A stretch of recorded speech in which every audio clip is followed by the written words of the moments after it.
ऐसा नहीं होगा कि आप मेज़बान टीम होंगे और तमाम मैचेस हारकर सबसे आखिरी पोजीशन पर आएंगे और कोई एक्शन नहीं होगा। आईसीसी चैंपियंस ट्रॉफी में पाकिस्तान टीम की मायूसकुन कारकर्दगी से बोर्ड के आला हुक्काम नाखुश हैं। टीम के सीनियर प्लेयर्स को दौरा न्यूजीलैंड में ड्रॉप किए जाने की बातें होने लगी हैं। ड्रॉप की हजीमत से बचने के लिए सीनियर खिलाड़ी दौरा न्यूजीलैंड से दस्तबरदार होना चाहते हैं। जराये के मुताबिक शाहीन आफरीदी, बाबर आजम, हारिस रऊफ और नसीम शाह को ड्रॉप किया जा सकता है। पाकिस्तान और न्यूजीलैंड के दरमियान 5 T20 और 3 वनडे पर मुश्तमिल सीरीज का आगाज 16 मार्च से होगा। चैंपियंस ट्रॉफी में पाकिस्तान की नाकस कारकर्दगी। ग्रुप ए में एक मैच भी ना जीत सकी, 4 टीमों में आखिरी नंबर पर रही। यही वजह है कि पाकिस्तान क्रिकेट टीम में बड़े पैमाने पर तब्दीलियां मुतवक्के हैं। जराये का कहना है कि टीम के सीनियर खिलाड़ियों ने ब्रेक लेने के लिए मुशावरत शुरू कर दी। टीम के चंद खिलाड़ियों को चैंपियंस ट्रॉफी की नाकस कारकर्दगी की बुनियाद पर ड्रॉप होने का खदशा है। जराये का कहना है कि सिलेक्शन कमेटी, टीम मैनेजमेंट और वाइट बॉल टीम में तब्दीलियों की बाज़ सुनाई दे रही है। उबूरी हेड कोच आकिब जावेद के ओहदे में भी तोसी नहीं की जाएगी। जराये का कहना है कि शाहीन आफरीदी, हारिस रऊफ, नसीम शाह और बाबर आजम को ड्रॉप किया जा सकता है। जराये के मुताबिक ड्रॉप होने का लेबल लगवाने से कबल खिलाड़ी दौरा न्यूजीलैंड से दस्तबरदार होने का प्लान कर रहे हैं। पाकिस्तान दौरा न्यूजीलैंड में 3 वनडे और 5 T20 मैचों की सीरीज खेलेगा, जिसका आगाज 16 मार्च से होगा। पाकिस्तान क्रिकेट टीम के हेड कोच आकिब जावेद की जगह फुल टाइम हेड कोच मुकर्रर किए जाने का इम्कान है। आकिब जावेद को नदीम खान की जगह नेशनल क्रिकेट अकेडमी में डायरेक्टर बनाया जाएगा। Aqib Javed national cricket academy में काम करने में दिलचस्पी रखते हैं। आकिब जावेद का पाकिस्तान टीम के साथ अबूरी हेड कोच की हैसियत से मुआहदा खत्म हो गया है। जराये का कहना है कि आकिब जावेद सिलेक्शन कमेटी के ओहदे से हटा दिए जाएंगे, जबकि दीगर सेलेक्टर्स का ओहदा बचाना भी मुश्किल दिखाई दे रहा है।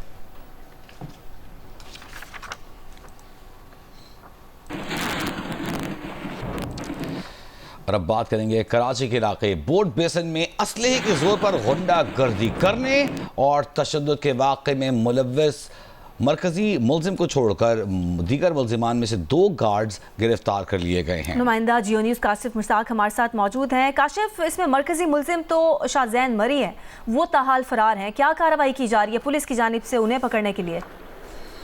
जी बिल्कुल, पुलिस की जानिब से मुख्तलिफ एक्शन जो है वो किए जा रहे हैं। छापामार कार्रवाई के दौरान मजबूरी तौर पर 4 गार्ड जो है वो गिरफ्तार कर लिए गए हैं। डीआईजी साउथ का ये बताना है कि इन 4 में से 2 गार्ड वो हैं जो सीसीटीवी फुटेज में भी नजर आ रहे हैं, जिन्होंने तशद्दुद किया है। ताहम जो मेन मरकजी मुलजिम है शाहजैन मरी, वो इस वक्त बलोचिस्तान फरार हो गया है। तो बलोचिस्तान गवर्नमेंट से भी जो है वो राब्ता किया गया है और पुलिस की एक टीम तश्कील दी जा रही है। डीआईजी साउथ का ये बताना है कि रात गए से लेकर अब तक जो है वो कराची के मुख्तलिफ इलाकों के अंदर जो शाहजैन मरी के घर मौजूद हैं, वहाँ जो है वो छापामार कार्रवाई की गई। और अब से कुछ देर कबल जो छापामार कार्रवाई की गई, इसमें जो ये सीसीटीवी फुटेज में मेन गाड़ी नजर आ रही है, जो गाड़ी को हिट करती है, इस गाड़ी को भी पुलिस ने अपनी तहवील में ले लिया है। जबकि जो वेपन रिकवर किए गए हैं, 7 के करीब वेपन रिकवर किए गए हैं और पुलिस की जानिब से कहा जा रहा है कि इन वेपन के हवाले से तफसीलात इकट्ठी की जा रही है कि आया ये लाइसेंस साफ्ता है या नहीं। जबकि जो भी गार्ड इस सीसीटीवी फुटेज में नजर आ रहे हैं मजीद, उनके लिए भी कार्रवाइयां अमल में लाई जा रही हैं। जी बहुत शुक्रिया काशिफ मुश्ताक आपका।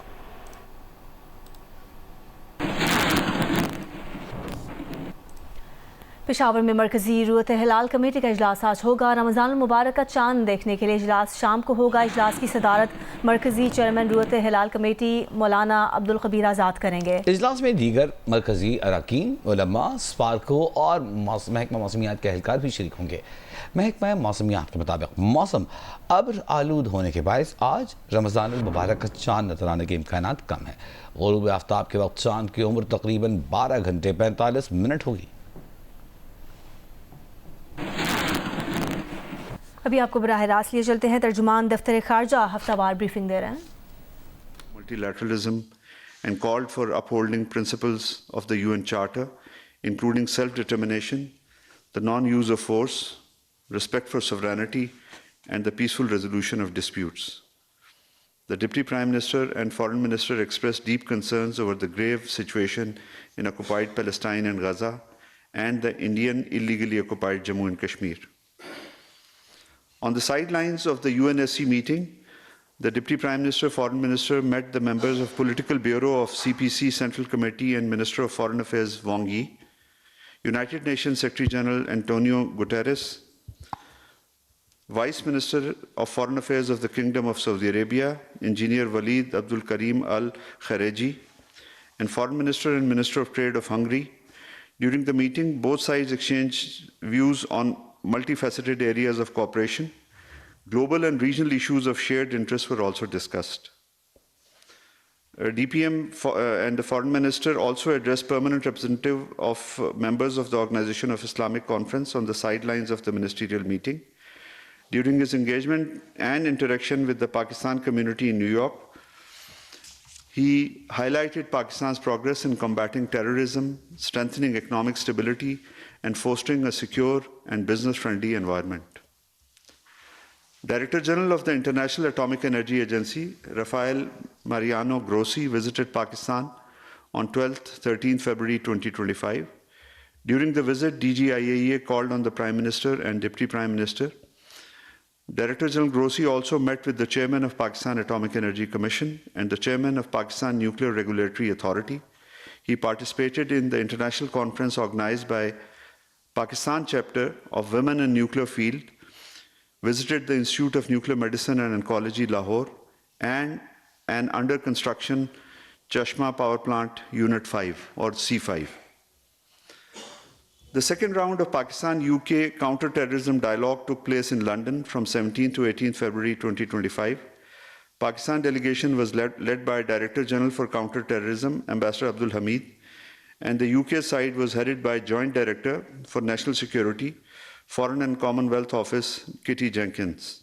Both sides exchanged views on situation in Afghanistan, global and regional landscape, and on the security threats posed by terrorist entities.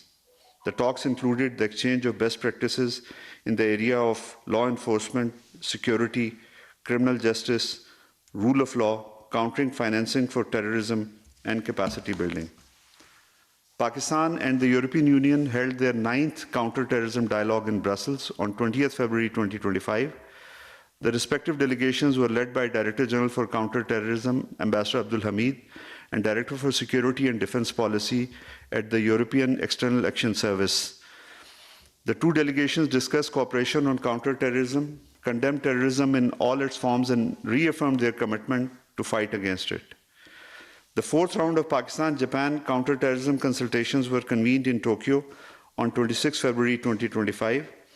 The Pakistan delegation was led by Additional Secretary UN Ambassador Nabil Munir, while the Japanese side was led by Ambassador in charge of international cooperation for countering terrorism and international organized crime, Minami Hiroyuki. During the discussions, the two sides stressed assessed evolving terrorist threats at national and regional level and reiterated their resolve to combat terrorism in all its forms and manifestation. तर्जुमान दफ्तर खारजा शफकत अली खान की हफ्तावार news briefing आप इस्लामाबाद से मुलाहिजा कर रहे हैं। दफ्तर खारजा शफकत Ali Khan हफ्तावार news briefing दे रहे थे।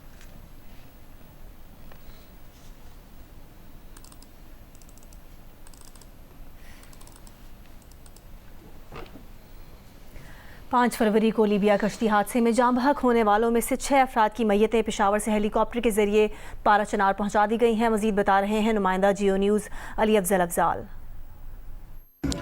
जी, लीबिया में जो कश्ती हादसा हुआ था उसमें जाम बहक अफराद में से 16 पाकिस्तानियों की शिनाख्त हो गई थी। उसमें 13 पाराशनार से ताल्लुक़ रखते हैं, जबकि 10 ताहल लापता है। उसमें भी ज़्यादातर पाराशनार से ताल्लुक़ रखते हैं। इन अफराद में से 6 अफराद की लाशें आज हेलीकॉप्टर सर्विस के ज़रिए पाराशनार पहुँचाई गई, जबकि मज़ीद लाशें भी शाम तक पाराशनार पहुँचाई जाएगी, जो कि अपने आबाई इलाकों में नमाज जनाजा की अदायगी के बाद दफनाई जाएगी। डिप्टी कमिश्नर ज़िला कुरम अशफाक खान का कहना था कि आवाम को रिलीफ देने के लिए हेली सर्विस चलाई जा रही हैं और हमदर्द के रास्ते खोलने के लिए भी इकदाम जारी है। हुकूमत जो है हर मुमकिन इक़दाम कर रही है आवाम को सहूलत देने के लिए। मुश्किलात है, लेकिन इंशाल्लाह हमारी पूरी कोशिश है कि आवाम को हम ज़्यादा से ज़्यादा रिलीफ दे सकें।